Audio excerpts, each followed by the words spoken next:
Welcome to Authenticity the Hard Way's YouTube channel. I am your host, asha.zalika.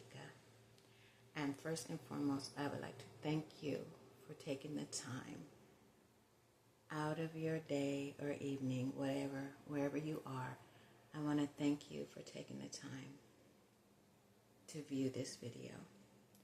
I don't take your presence lightly because you could be doing anything, but you've chosen to give me your time, and I appreciate that.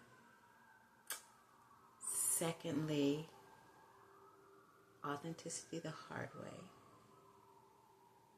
is raw. It's raw. This is not scripted. This is from the heart.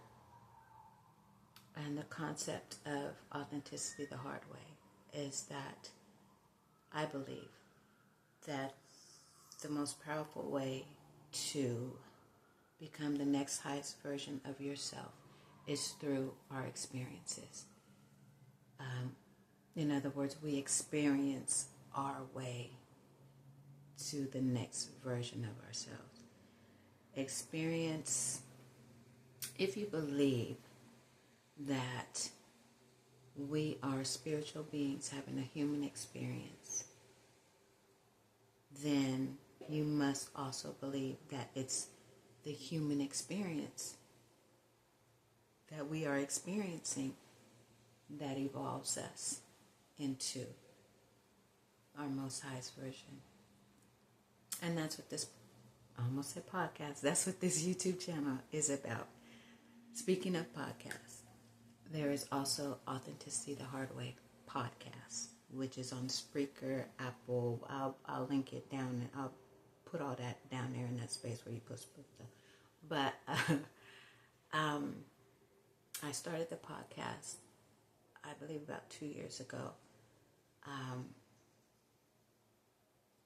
during a very pivotal time in my life. I had, for lack of a better phrase, I had made me and my son homeless. Again, I stepped out on faith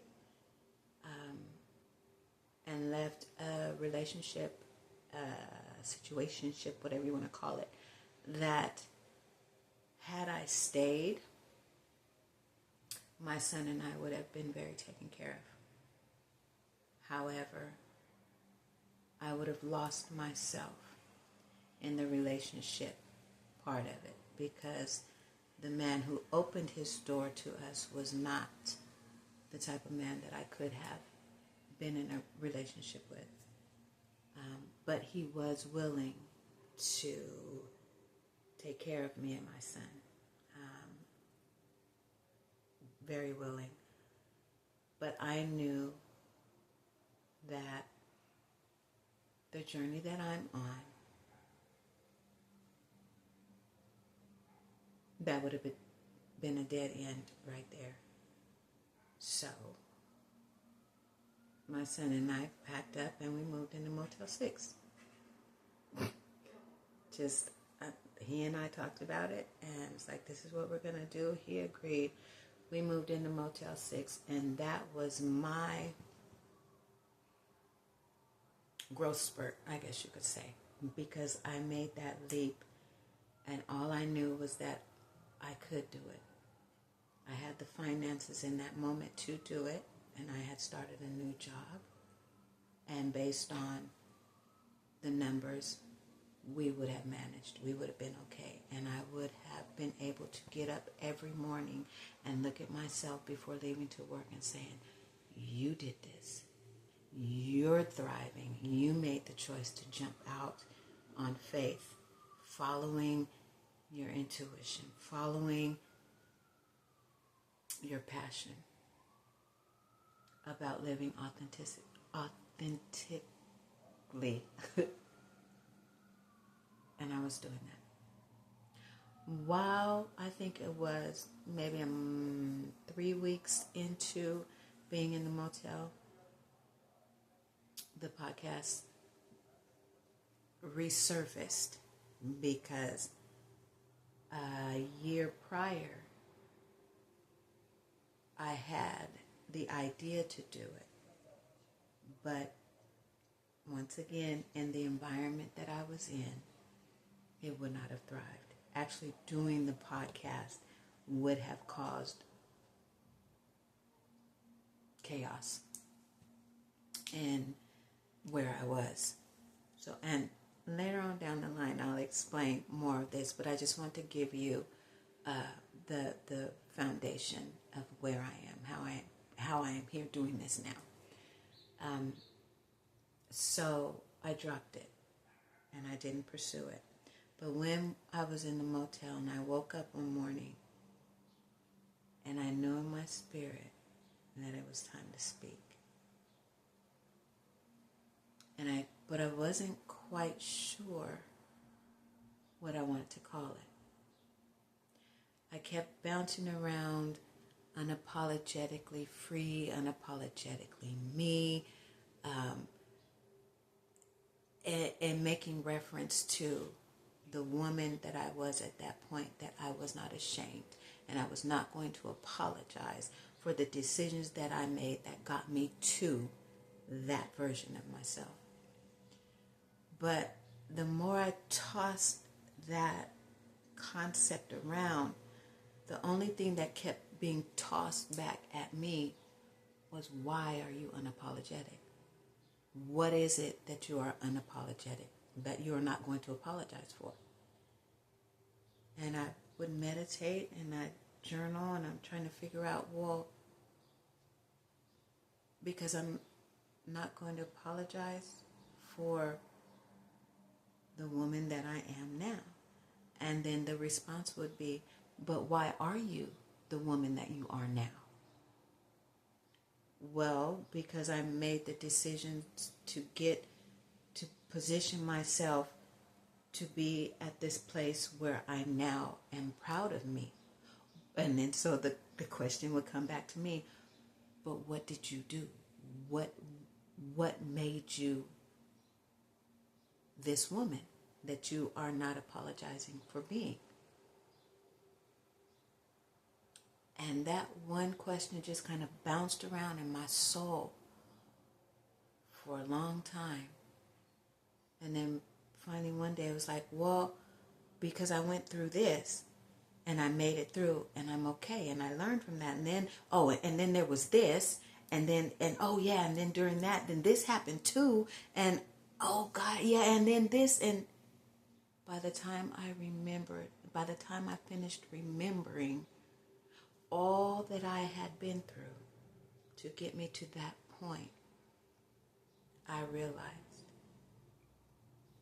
that all of those things tied together was one experience after the next, after the next, after the next. And it was going through those experiences that caused me to elevate after each. And these are harsh experiences that were hitting back to back to back. But through each experience, I learned more of who I truly was. And in learning about more of who I truly was, the reflection of that made me realize, well, if this is who I truly am, then who was she? False persona? Who? If going through this showed me that I'm strong and I'm courageous, then who was that? Well, that woman was not, she was scared. She was full of fear. She was timid. So it was that experience that caused me to evolve out of that woman into this one. And just as soon as I get comfortable in this experience, then there'll be another one, even harsher than that one. And so then we look back and well, here I am at this new place. And so she can go ahead and rest. And so this is a literal like revelation that I was receiving. So after all this contemplating and reflection and tearing my life apart, sober-mindedly, aware, awake, conscious of who I had become, the common denominator in all of that was my experiences. And those experiences led me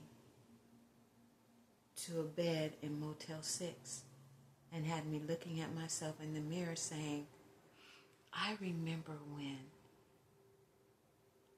I only believed that I could be strong because I didn't believe I was strong.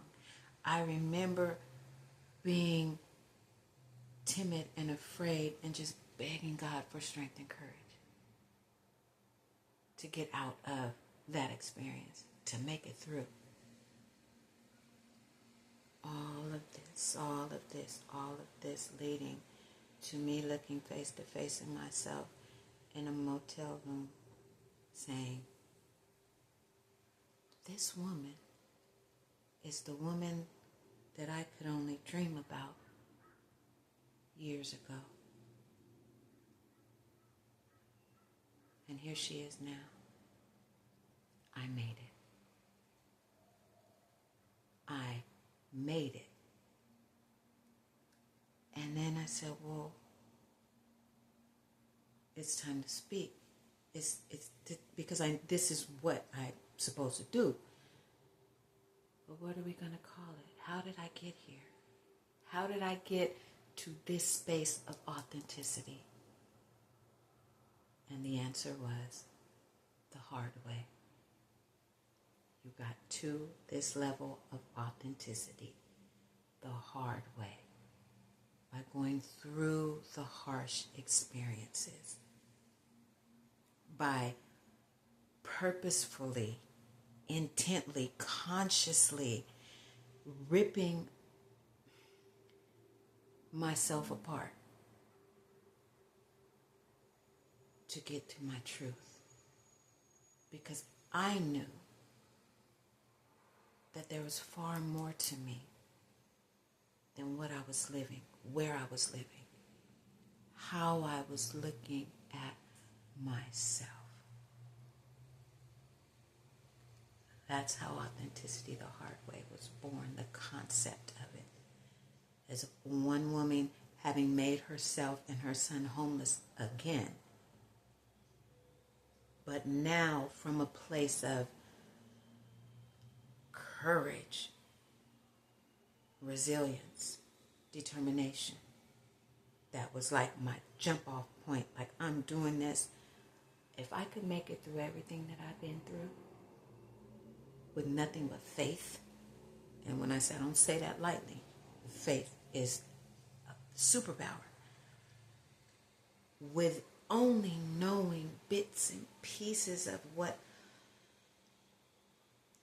who I truly was. Fumbling, stumbling, crawling, clawing my way forward.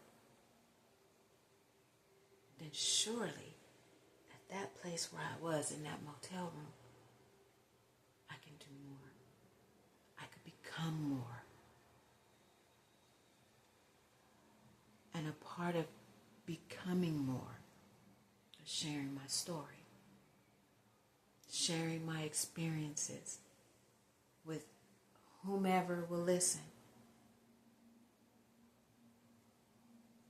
is how I would become more, how I would continue to evolve, but not evolve on accident. This is a purposeful part of my existence because I understand I am a spiritual being having a human experience, and life is about evolution, and we're going forward. If you are living life. You should be moving forward and moving higher. You should be progressing. Much like human beings. The sperm, the egg, meet, and what happens? Evolution. They unite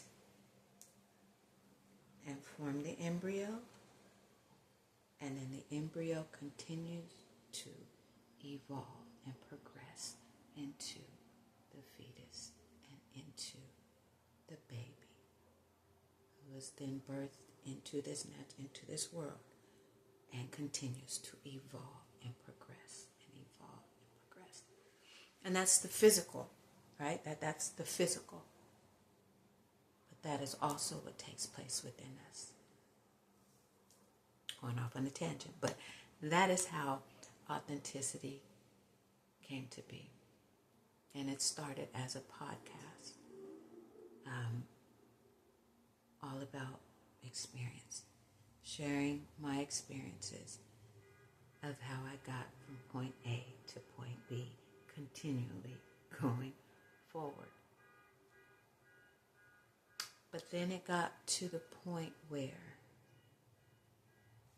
I'm feeling growth like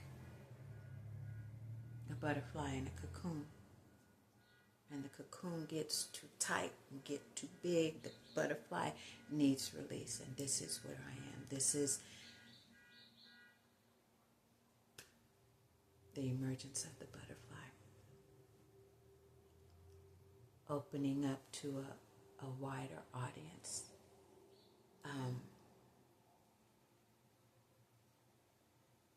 With a face to it. So many people listen, Asha, you should really do a YouTube channel because your voice is nice, but we would like to see your face. We would like, it's different. The visual is different. And I get that. And so, in the culmination of time, right? Everything has its own time. Everything has its season. And this is the season for Authenticity the Hard Way YouTube channel.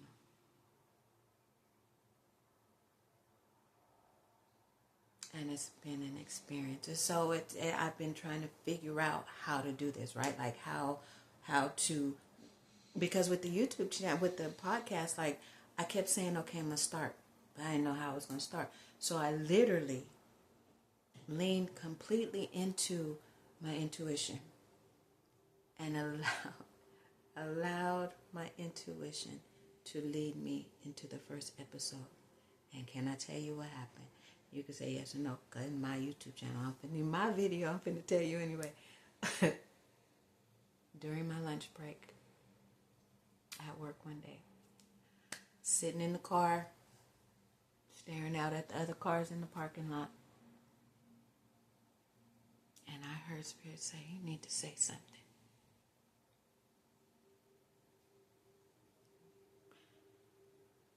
Okay. And so I turned it on, and I just started speaking.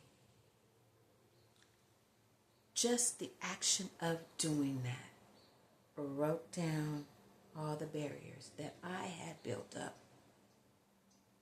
doing the podcast. And that's something, because we'll get in our own way. That's my problem. It's like I get in my own way. Too much in here. So, this is all truth, all transparency. I have been trying to do this one video for over 6 months.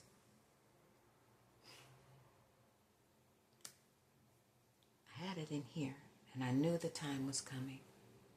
I actually did a video last month or so, and it was terrible, but I did it. I haven't put it up, but I didn't tell anybody, because I was looking at it and I was like, the audio is horrible, and it was just, it was just my attempt to move forward on this. Yeah, I say, okay, I don't like that. So for the last month, I've been trying to figure out, okay, how should I do this? Should I do this? Should I do this? And then just a few hours ago, I had my chair set up over here and the tripod so that you could see my bouquet of flowers and the carnations on my altar. And I'm trying to figure out how to sit and do, and frustrated myself. And I turned the phone off and pushed the chair away, and I almost defeated myself. But then I had to say, what are you doing? This is not to be staged. This is authentic. This is real. This is in the moment. This is you having a conversation with someone who needs to know how you did it. What you look like does not matter. What the room looks like does not matter. What matters is getting the truth out, getting the encouragement out, getting the connection that I hope you feel as we go forward. Because my ultimate desire and my calling is to help. I'm a caregiver. It was my career until I walked away to pursue my calling. I am a healer. I'm a light worker. I'm caregiver. When I was in the churches, I was a prophet, intercessory prayer leader, intercessory prayer. I was on the intercessory prayer thing. That was I'm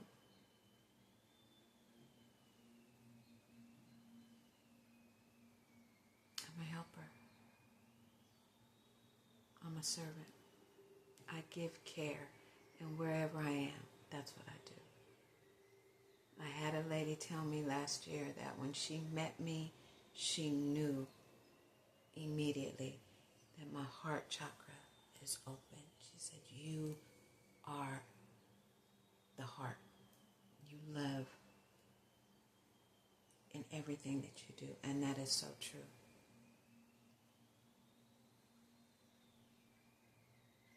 My ultimate goal, and I don't think goal is the right word, because goal to me is something out here in the material world. My ultimate hope and desire for this YouTube channel is to put a face, a real human,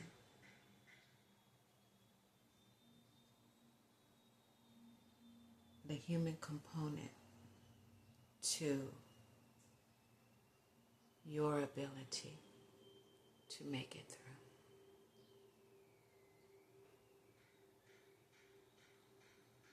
Giving you, putting a face to what faith in motion looks like. To what resilience looks like.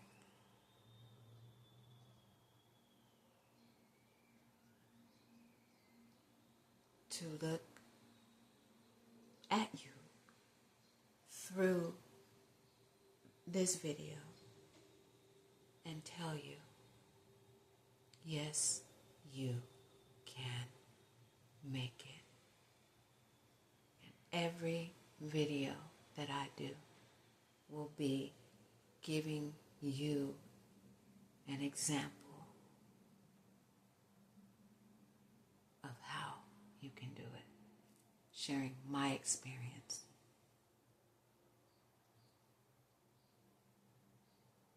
giving hope and truth. And I'm going to tell you, nuh-uh. There is no 5 steps. There's no 12 steps. There's no orchestrated plan that's going to help you get to the next highest version of yourself. It's all about living. It's all about experiencing. Period.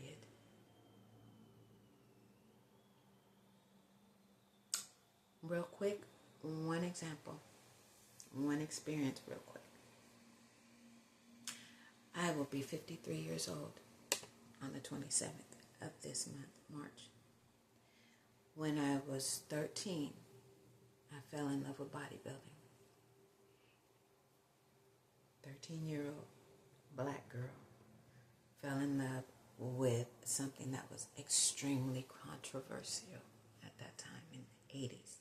Women with muscles. It's very controversial. My father hated, detested that I wanted to do that. But I felt drawn to it. I was already physically active. I started working out when I was 9. I was doing aerobics and running and cycling and whatever physical I could do, I was doing it. But when I found bodybuilding, that became my teacher. It became my best friend. It became my saving grace as I got older. I had all the Muscle and Fitness, Flex magazines, everything, Joe Weider, I had it. And I taught myself for the first 4 or 5 months. I just looked at the magazines and what I knew about the body. I was teaching myself about the body, and I was crafting these workouts by what I seen in the magazines and what I seen on videos. And true to the saying, when the student is ready, the teacher will appear. And a man appeared in my life and started training me. And actually talked to my dad. I was like, man, she's got it. She has the passion. She has the physique for it.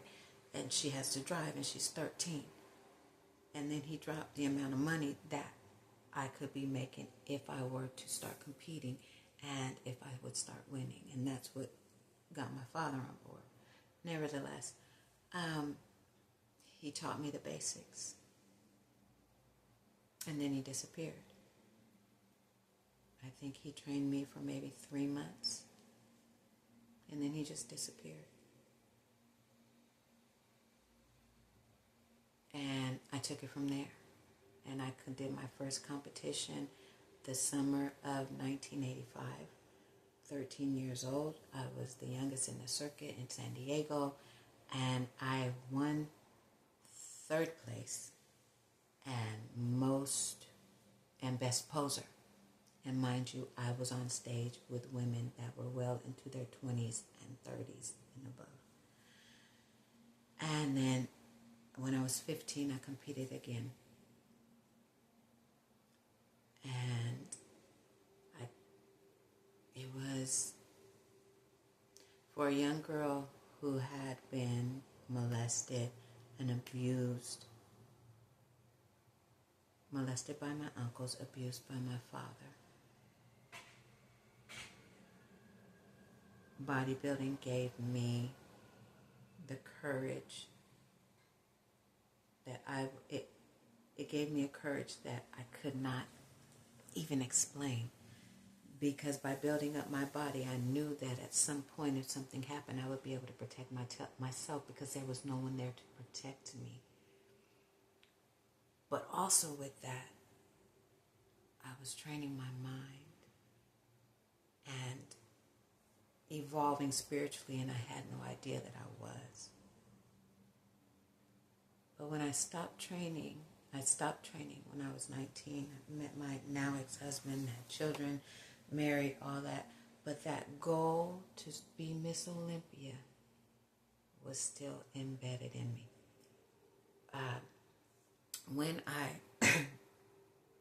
After I did the first show when I was 13, immediately after the show, I went to Joe Weider's muscle camp. And a number of professional bodybuilders were there. And one woman named Carla Dunlap, who was an Olympic synchronized swimmer turned bodybuilder, was there. And she was my height, maybe taller than me because I was young, but she was small, and she was my color. And she pulled me to the side and she said, "Honey, don't let this go. No matter what you do, pursue becoming Miss Olympia, because your creativity and your spirit will be a game changer in the industry." That woman spoke those words to me, and it was those words that kept my focus on the Miss Olympia through drug abuse, alcoholism, abuse, abandonment, homelessness, poverty, suicide attempts, nearly losing my mind several times. It was her words and my desire to become Miss Olympia. At that point, it was just to get back on the stage again. I stopped training when I was 15 or 19. And I tell you this,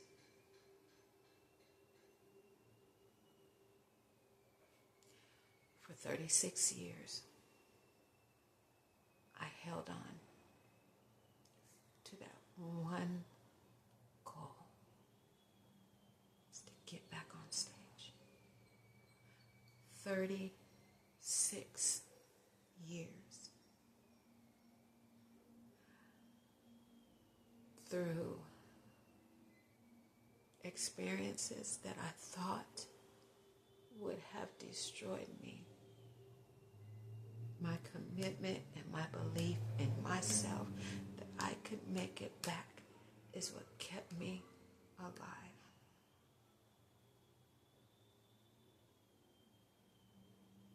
Through the murder of my son and having to carry on while I was pregnant, one goal, one vision, one hope kept me alive and kept me going. 3 years ago, I made it back on stage.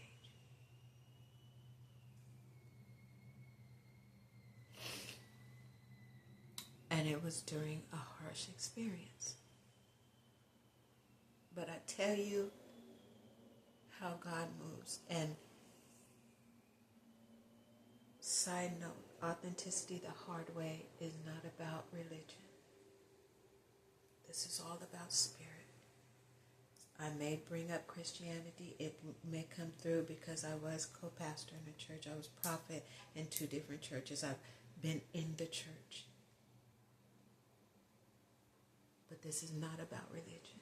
So I may say God, I may say spirit, I may say universal consciousness, energy, whatever you want to term it. It's okay by me, and I mean nobody any offense at all. I have to get that out of the way.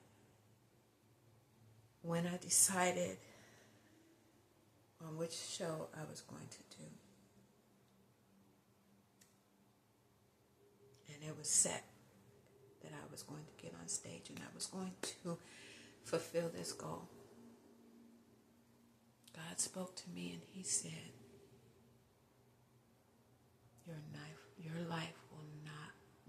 your life will be unrecognizable when you after you step off that stage. You just have to make it. Make it to the stage.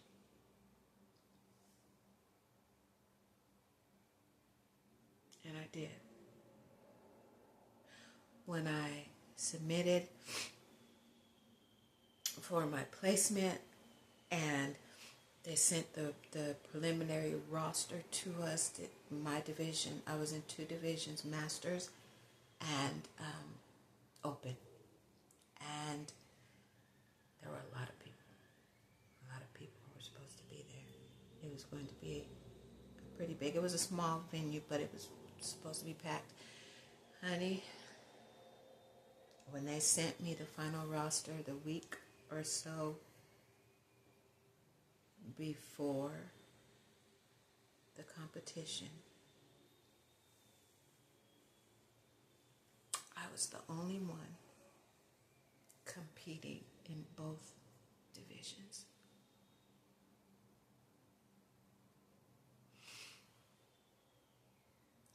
And I reached out to the promoter and I asked, what happened? What does this mean?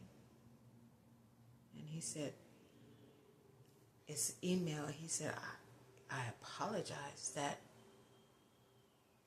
we don't have any competition for you. When we started, it was full. That means you're our winner. And so I briefly explained to him how long it had taken me to get to this point. And he responded by saying,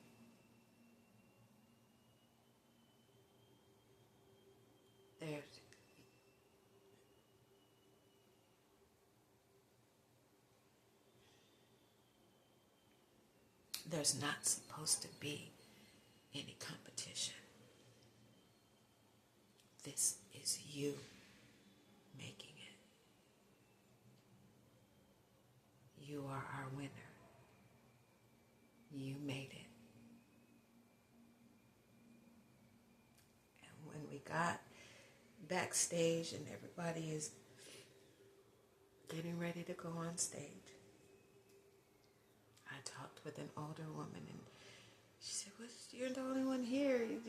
How is this? And I told her what had happened. And she said, oh no, honey. She said, God intervened on that. This is all for you.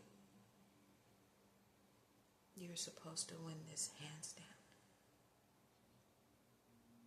Because you made it.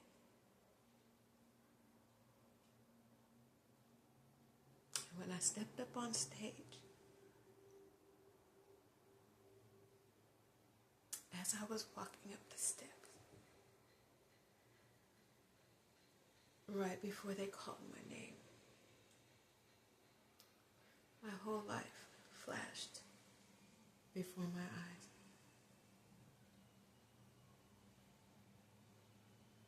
All the heartache, all the pain, all the struggle, all the fear, the sleepless nights, not knowing what to do, not knowing where me and my son would land at.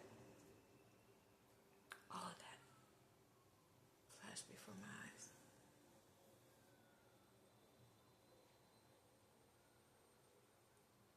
And when I stepped out on stage, I was new.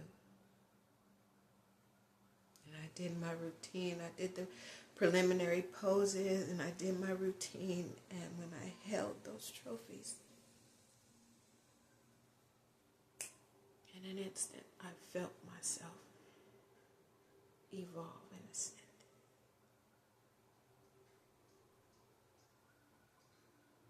My life at that moment became unrecognizable because I had stepped into a new level of being for myself. 36 years of holding on, of staying focused. I ushered myself into the next version of myself by making it through.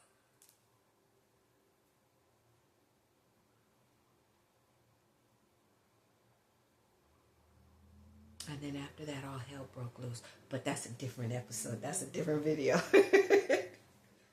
But I made it. 36 years. That is authenticity the hard way. That lifelong experience showed me just how strong I am.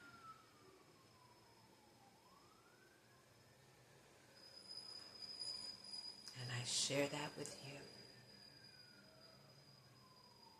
to let you know that you can make it.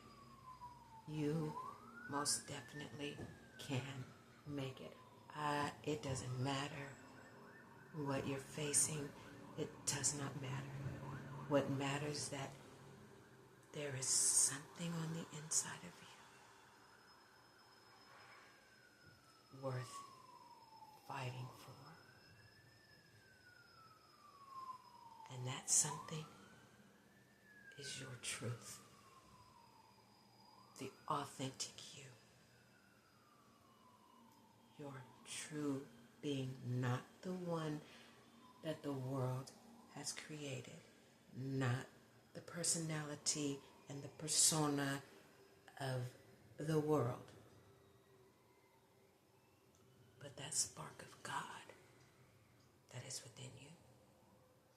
That is worth fighting for. That is worth the hard toil. It's worth going through the fire. Let me be the face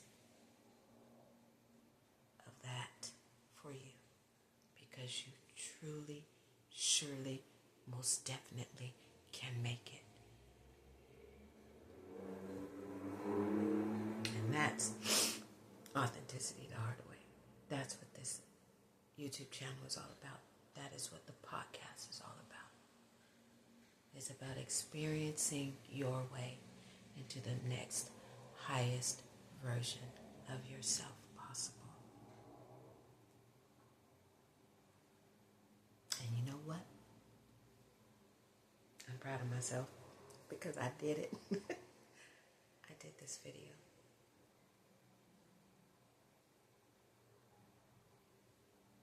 Next highest version of myself I am stepping into right now. The ground has been broken, and I'm here. And the only place I'm going is up. Forward and up with y'all. Thank you for your time. Yes. Raw. I will cry because I'm sharing my heart. And it's all raw. And I'm not looking for accolades. I'm not looking for anything but your elevation, your evolution, your ascension. Period. I just want to help. And the best way that I can help is by giving you my truth and how I got to it. Thank you once again for taking the time, and share this, like it, share it, subscribe, all those things that they be saying on the end of the videos. You know, YouTube, like, share, subscribe, all that. Do that. Honestly, if this has resonated with you and you know someone that you believe will benefit, please share. And until next time, don't give up. Not now. Not ever. It's okay to stand still. If you don't know what to do, it's okay to stand still. But it's not okay to go back. And it's not okay to go forward unauthentically.